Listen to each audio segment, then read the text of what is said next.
নমস্কার নমস্কার আমি একটি কবিতা বলে শোনাচ্ছি। প্রশ্ন, রবীন্দ্রনাথ ঠাকুর।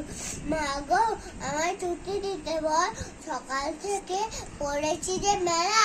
এখন আমি তোমার ঘরে বসে করবো শুধু পড়া পড়া খেলা। তুমি বলছো দুপুর এখন সবে, না হয় যেন সত্যি হয়ে যায়। একদিনও কি দুপুর বেলা হলে বিকেল হলো মনে করতে নাই।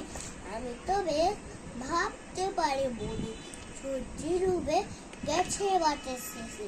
বাগদি বুড়ি চুবড়ি ঘরে নিয়ে শাক তুলছে পুকুর ধারে এসে। আধার হলো মাদার গাছের তলা, কালি হয়ে এলো দিদির জল। হাতের থেকে সবাই এলো ফিরে, মাঠের থেকে এলো চাষের দল। মনে করো না উঠলো সাজের তারা, মনে করো না সন্ধে হলো যেন।